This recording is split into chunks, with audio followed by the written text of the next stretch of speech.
Next episode में आप देखेंगे जहां पर किम्मी के फादर इलेक्शन को लेकर बहुत ही ज़्यादा नर्वस हो रहे थे और गुस्से में भी थे कि अगर वो ये इलेक्शन जीत गए तो फिर वो जेजे को नहीं छोड़ेंगे। और इधर एंड्रयू और जेजे की भी इसी बात पर बहस लगी होती है कि अगर इस इलेक्शन का फैसला हमारे खिलाफ आता है तो ली इस कंपनी का ओनर बन सकता है। जेजे कहता है कि हमें रिजल्ट के आने का इंतजार करना चाहिए और हार के बारे में अभी हमें नहीं सोचना चाहिए। एंड्रयू इस बात पर जेजे पर बहुत ही ज्यादा गुस्सा करता है कि सब कुछ मुझे नजर आ रहा है, क्या तुम नहीं देख रहे, सब कुछ हमारे अगेंस्ट जा रहा है। जेजे पर गुस्सा करने की वजह से जेजे का पास बैठा हुआ असिस्टेंट वो खुद गुस्से में आ जाता है और खड़ा होकर जो ही वो एंड्रयू को मारने वाला होता है, एंड्रयू का असिस्टेंट आगे आकर जब उसको प्रोटेक्ट करने के लिए आगे बढ़ता है तो वहाँ पर जेजे का असिस्टेंट उसको बहुत बुरी तरह उसके मुंह पर पंच मारता है। जिसके बाद जेजे अपने असिस्टेंट के करीब आकर उसे कहता है कि ये तुम क्या कर रहे हो।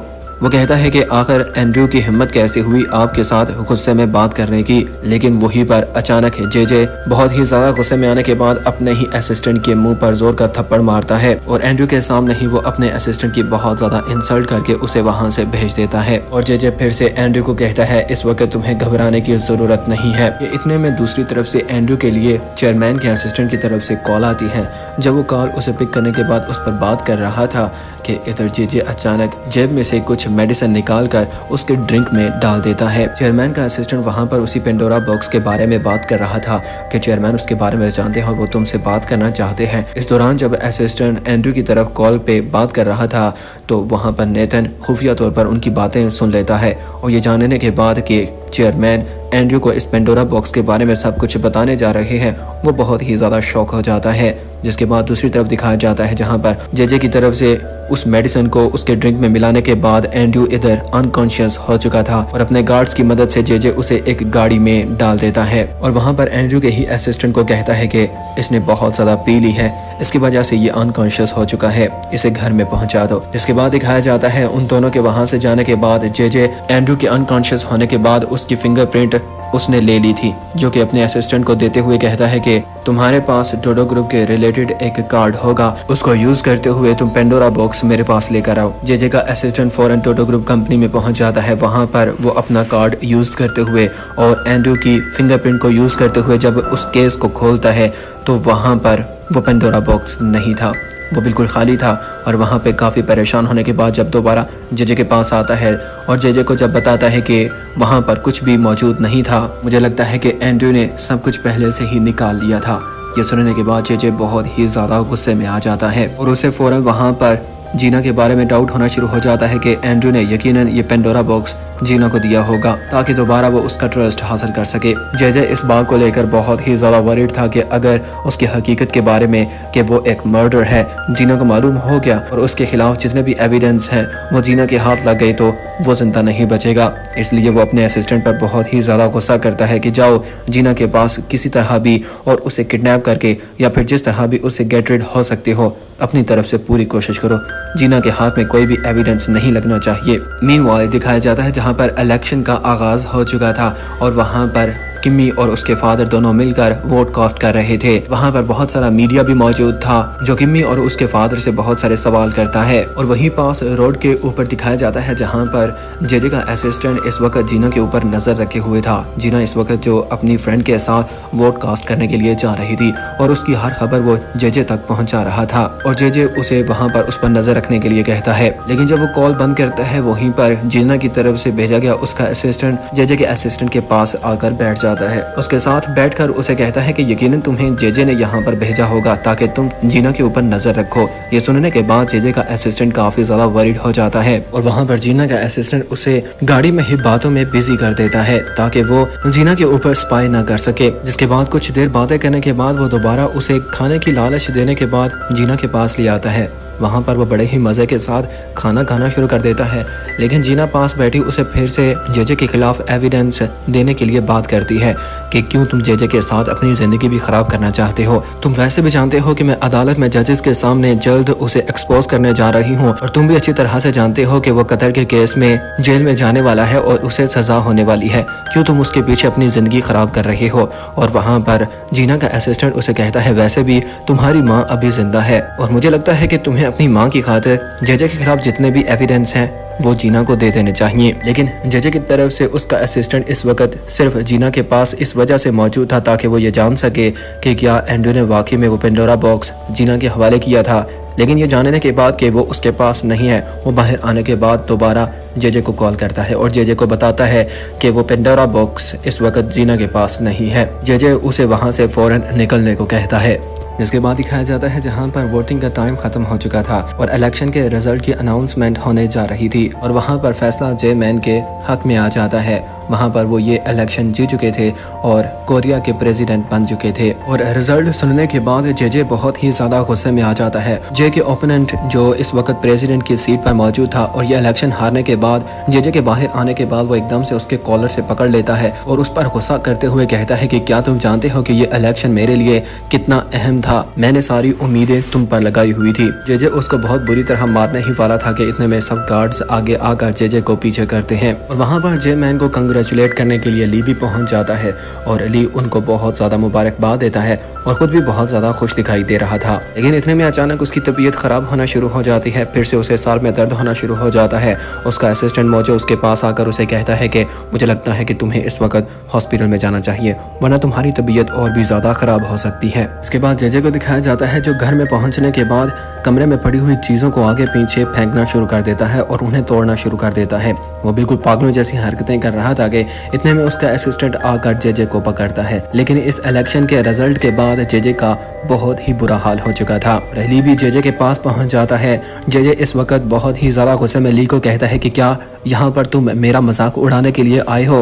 ली कहता है कि मैं आया तो इसी वजह से था, लेकिन तुम्हारी तरफ देखकर मुझे लगता है कि अब इसकी जरूरत नहीं है। तुम्हारी इस हालत को देखने के बाद मुझे तुम पर ही रहम आ रहा है। मैं तो सोच रहा था कि शायद तुम मुझसे बदला लेने के लिए अपना कुछ प्लान बना रहे होगे। और मोजो कहता है कि जेजे बिल्कुल लूजर है, ये बदला नहीं ले सकता। और वहाँ पर ली और मोजो जेजे को बहुत सारी बातें सुनाते हैं। जिसके बाद जेजे बहुत ज़्यादा गुस्से में आने के बाद उन्हें कहता है कि अब मैं तुमसे अगर रिवेंज नहीं भी लेता तो मुझे कोई फ़र्क नहीं पड़ता, क्योंकि तुम्हारे पेरेंट्स जो मेरे हाथों से कत्ल हुए वो कभी भी वापस नहीं आ सकते, तुम मुझसे कभी भी नहीं जीत सकते। जेजे ली के सामने बहुत सारी बातें करता है कि जिस किसी के साथ भी तुम मोहब्बत करते थे उन सबको मैंने कत्ल कर दिया है। और जेजे की ये बातें सुनने के बाद ली को उस पर बहुत ही ज़्यादा गुस्सा आता है। वो जोर का जेजे के मुंह पर पंच मारता है, जिसके बाद जेजे जमीन पर गिर जाता है। वहां पर जेजे का असिस्टेंट फौरन चाकू निकाल लेता है और ली और मोजो को धमकी देना शुरू कर देता है कि अब तुम दोनों मेरे हाथों से जिंदा नहीं बचोगे। कि इतने में वहीं पर ग्रे और ली के गार्ड्स अंदर आते हैं और वहां पर वो जेजे को और उसके असिस्टेंट को पकड़ लेते हैं। जिसके बाद ली जेजे के करीब आकर उसे कहता है कि मैं कानूनी तरीके से तुम्हें फांसी दिलवाऊंगा। जिसके बाद ली को दिखाया जाता है जो मोजो को कहता है कि डोडो ग्रुप के रिलेटेड जितने भी बिजनेसमैन हैं उन सबको बता दो कि सब अपने बॉन्ड्स बैंक से निकाल लें। जिसके बाद ऐसा करने पर एंड्रू को बहुत बड़ा नुकसान होता है और डोडो ग्रुप एक बहुत बड़े रिस्क में चला जाता है। वहां पर सब बिजनेसमैन बहुत ही ज्यादा परेशान हो जाते हैं कि शायद उनका पैसा अब जाया होने वाला है। लेकिन वहां पर एक मीटिंग बुलाई जाती है। वहां पर एंड्रू उन सब बिजनेसमैन को कहता है कि मुझ पर ट्रस्ट करें, सब कुछ ठीक हो जाएगा। लेकिन वहां पर ली अब मजीद एंड्रू पर ट्रस्ट नहीं कर रहा था और बाकी बिजनेसमैन को भी अपने साथ मिला रहा था। वहीं पर चेयरमैन खुद वहां पर पहुंच जाता है और जब वो वहां पर कहता है कि आप डोडो ग्रुप में अपना ट्रस्ट रखें, सब कुछ रिकवर हो जाएगा, लेकिन ली वहां पर चेयरमैन के अगेंस्ट चला जाता है। जिसके बाद वो अपने असिस्टेंट की मदद से ली को कहता है कि मैं प्राइवेट तुम्हारे साथ मिलना चाहता हूं। जिसके बाद सिंडी और नेथन को दिखाया जाता है जो उन दोनों की इस प्राइवेट मुलाकात को लेकर बहुत ही ज्यादा क्यूरियस हो रहे थे। वहां पर नेथन अपनी बहन सिंडी को कहता है कि तुम्हें क्या लगता है कि आखिर ली हमारे फादर के साथ क्या बात करने जा रहा है। सिंडी कहती है कि आखिर यह चीज तुम्हें इतनी ज्यादा क्यूरियस क्यों कर रही है। वो दोनों इस वक्त बहुत ही ज्यादा डीप थॉट में चले जाते हैं कि पता नहीं वो दोनों एक दूसरे के साथ क्या डिस्कस करने जा रहे हैं। और वहां पर वो दोनों यानी नेथन और सिंडी मिलकर स्पाई करना शुरू कर देते हैं। इस वक्त उन दोनों की नजर इस वक्त चेयरमैन और ली के ऊपर जमी हुई थी और उनकी बातें सुन रहे थे। चेयरमैन ली को कहता है कि अगर तुम डोडो ग्रुप के अगेंस्ट जाना छोड़ दोगे और इस दुश्मनी को डोडो ग्रुप के रिलेटेड ख़त्म कर दोगे तो मैं तुम्हें जेजे के रिलेटेड जितने भी एविडेंस हैं कि वो तुम्हारे पेरेंट्स का कातिल है, मैं सारे उसके एविडेंस तुम्हारे सामने रख दूंगा। लेकिन ली कहता है कि आपको मिसअंडरस्टैंडिंग हो रही है, तुम पहले ही जानते थे कि जेजे मेरे पेरेंट्स का कातिल है और तुम उसके जुर्म को बचाने बचाने की खातिर और अपनी कंपनी को बचाने के लिए तुमने उसके इतने बड़े क्राइम को हाइड करने और प्रोटेक्ट करने की कोशिश की थी। वो बहुत ही ज़्यादा गुस्से में चेयरमैन को कहता है कि आप और जेजे में कोई खास डिफरेंस नहीं है। इतने में वही पर चेयरमैन का असिस्टेंट ली पर गुस्सा करता है कि इस वक्त तुम्हें चेयरमैन का शुक्रिया अदा करना चाहिए कि उन्होंने सिंडी को तुम्हारे हवाले किया है। ली बहुत ही ज़्यादा गुस्से में आने के बाद कहता है कि चेयरमैन को शुक्र अदा करना चाहिए कि ये उनकी बेटी थी जिसकी वजह से मैंने डोडो ग्रुप को प्रोटेक्ट किया है। अगर सिंडी ना होती तो मैं इस डोडो ग्रुप को बिल्कुल डिस्ट्रॉय कर देता। सिंडी ये बातें सुनने के बाद बहुत ही ज़्यादा रोती है क्योंकि किम्मी से उसने सुना था कि ली ये सब कुछ डोडो ग्रुप का चेयरमैन बनने की खातिर कर रहा है, लेकिन ऐसा कुछ भी नहीं था। आज सिर्फ सिंडी की खातिर उसने डोडो ग्रुप के साथ कुछ ऐसा बुरा नहीं किया, वरना वो चाहता तो इस डोडो ग्रुप की कंपनी को डिस्ट्रॉय कर सकता था। ली जो कि बहुत ही ज़्यादा डिसअपॉइंट हो चुका था क्योंकि सिंडी की खातिर वो अब चेयरमैन के खिलाफ भी कुछ नहीं कर पा रहा था और उसने डोडो ग्रुप के खिलाफ भी कोई स्टेप नहीं लिया था। और यूं ही वो बिल्कुल हेल्पलेस होकर वहाँ से जाने वाला होता है तो पीछे से एकदम से चेयरमैन बोल पड़ते हैं कि मैं तुमसे माफ़ी मांगता हूँ। उनका असिस्टेंट चेयरमैन को बोलते हुए देखकर वो बहुत ही ज़्यादा शॉक हो जाता है और एक्साइटमेंट में वो बहुत खुश होता है। चेयरमैन वहाँ पर ली से रोते हुए माफ़ी मांगता है कि ये सारी मेरी गलती है, मैं गुनहगार हूँ, मैंने तुम्हारे साथ बहुत गलत किया है, मुझे माफ़ कर दो। लेकिन ली कुछ देर के लिए तो वहाँ पर खड़ा होकर चेयरमैन की इस अपोलोजाई को सुनता है, लेकिन फिर कहता है कि अब बहुत देर हो चुकी है और वहाँ से चला जाता है। और ली के वहाँ से जाने के बाद सिंडी भागते हुए अपने फादर के पास आती है और उसके फादर सिंडी से भी माफ़ी मांगते हैं कि मुझसे बहुत बड़ी गलती हुई थी। जिसके बाद सिंडी रोते हुए अपने फादर को गले लगा लेती है। जिसके बाद ली और एंड्रयू को एक दूसरे के आमने सामने दिखाया जाता है, जहाँ पर एंड्रयू को लग रहा था जैसे वो डोडो ग्रुप के रिलेटेड इस वक्त चेयरमैन के साथ बात कर रहा था। एंड्रयू ली के सामने आने के बाद उससे पूछना शुरू कर देता है कि आखिर चेयरमैन क्या कह रहे थे। ली कहता है कि खुद तुम जाकर उनसे पूछ लो कि हमारी क्या बात हुई है। एंड्रयू वहाँ पर ली को कहता है कि अगर तुमने डोडो ग्रुप के रिलेटेड सोचने की भी कोशिश की कि तुम उसके चेयरमैन बन जाओगे और उसको अपने काबू में कर लोगे तो मैं तुम्हें जिंदा नहीं छोड़ूंगा। लेकिन ली उसे कहता है कि तुम अब सब कुछ खोने वाले हो। सिर्फ यही नहीं, तुमने मुझसे जीना को छीनने की कोशिश की थी, मैं जीना के साथ साथ तुमसे हर चीज़ छीन लूँगा। यह सुनने के बाद एंड्रयू को उस पर बहुत ही ज़्यादा गुस्सा आता है और वो जोर का ली के मुंह पर पंच मारता है और उसे गुस्से में आकर कहता है कि मैंने तुम्हें पहले कहा था कि जीना के बारे में बात मत करना, मैं तुम्हारे मुंह से जीना का नाम नहीं सुनना चाहता। जिसके बदले में ली भी एंड्रयू के मुंह पर जोर का पंच मारता है, जिसके बाद वो दोनों एक दूसरे के साथ वहाँ पर लड़ना शुरू कर देते हैं और एंड्रयू कहता है कि मैं जीना को तुम्हारे पास कभी भी नहीं जाने दूंगा। वो दोनों एक दूसरे के साथ लड़ ही रहे थे कि इतने में चेयरमैन के वहाँ पर आने के बाद वो एकदम से पीछे हट जाते हैं। जिसके बाद नेथन और सिंडी को दिखाया जाता है, जहाँ पर नेथन सिंडी को ली के खिलाफ बहुत सारी बातें करता है कि मैंने तुम्हें पहले कहा था कि हमारे फादर उसके पेरेंट्स के कातिल की वजह बने थे और ली की तुम्हारे साथ अटैचमेंट सिर्फ इसी वजह से थी कि वो अपना बदला लेना चाहता था। अगर तुम मेरा साथ दो, हम दोनों मिलकर ली को ऐसी सजा देंगे जिसे वो हमेशा याद रखेगा। सिंडी बहुत ज्यादा गुस्से में आने के बाद नेथन के मुंह पर थप्पड़ मारती है। सिंडी को देखकर लग रहा था जैसे वो ली के बारे में अभी भी बहुत ज्यादा फील कर रही है। वो ली के अगेंस्ट कुछ भी नहीं सुनना चाहती, जिसके बाद वो बाहर किसी रेस्टोरेंट में आकर शराब पीना शुरू कर देती है। वो बिल्कुल हेल्पलेस दिखाई दे रही थी, वो बहुत ज्यादा ड्रंक हो चुकी थी। जिसके बाद ली भी वहाँ पर पहुँच जाता है और सिंडी अपना हाथ उसे छुड़वाना शुरू कर देती है।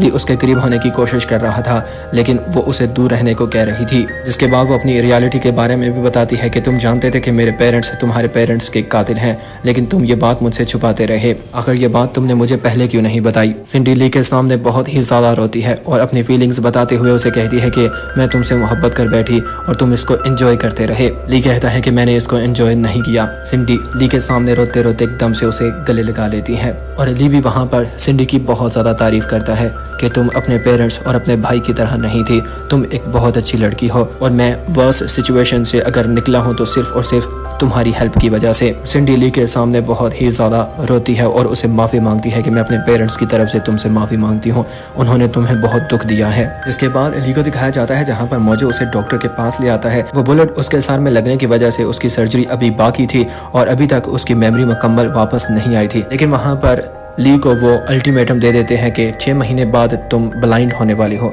यह सुनने के बाद वो बहुत ही ज़्यादा डिसअपॉइंटेड होता है, लेकिन वो फ़ौरन जीना के पास आ जाता है जो इस वक्त बैठी हुई लैपटॉप के ऊपर काम कर रही थी और ली उसे दूर से देख रहा था और खुद ही ख्यालों में सोचते हुए कहता है कि मेरे पास सिर्फ 6 महीने हैं और मैं चाहता हूँ कि इन 6 महीनों में मैं तुम्हें बहुत ज़्यादा देखूँ। वो सामने जीना को देखने के बाद बहुत ही ज़्यादा इमोशनल होता है। जिसके बाद एंड्रयू को जीना के पास दिखाया जाता है, जहाँ पर वो जीना से बात करने की कोशिश करता है, लेकिन जीना उसे बहुत ज़्यादा नाराज़ दिखाई दे रही थी और वो एंड्रयू को कहती है कि मैं तुम पर अब ट्रस्ट नहीं कर सकती।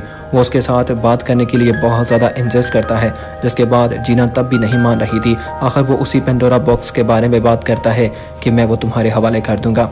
जीना उसे कहती है इसका मतलब है वो पेंडोरा बॉक्स तुम्हारे पास है। लेकिन दूसरी तरफ दिखाया जाता है जहाँ पर पेंडोरा बॉक्स जहाँ पर पड़ा हुआ था, वहाँ पर एंड्रयू की फिंगरप्रिंट्स की मदद से ली की तरफ से भेजा गया असिस्टेंट उस पेंडोरा बॉक्स को उठाकर वहाँ से भागने ही वाला होता है और उसे ली के हवाले करना चाहता था, लेकिन वहाँ पर एंड्रयू की नज़र पड़ जाती है और जेजे भी ये जानता था कि इस वक्त आखिर वो पेंडोरा बॉक्स कहाँ पर लेकर जा रहा है। वो दोनों इस वक्त उसका पीछा करना शुरू कर देते हैं। एंड्रयू और जेजे बिल्कुल इस वक्त उसके पास पहुंच चुके थे और वो फौरन ली को कॉल करता है और उसे कहता है कि मुझे इस वक्त तुम्हारी मदद की बहुत ज़रूरत है, वरना पेंडोरा बॉक्स मुझसे जाता रहेगा, क्योंकि एंड्रयू और जेजे मेरा पीछा कर रहे हैं और वो मेरे बहुत ज़्यादा करीब पहुंच चुके हैं। गाइस, इस सीरीज़ की लास्ट एपिसोड देखने के लिए इस चैनल को सब्सक्राइब कर लें। कुछ ही देर में आप इसकी लास्ट एपिसोड देख सकेंगे।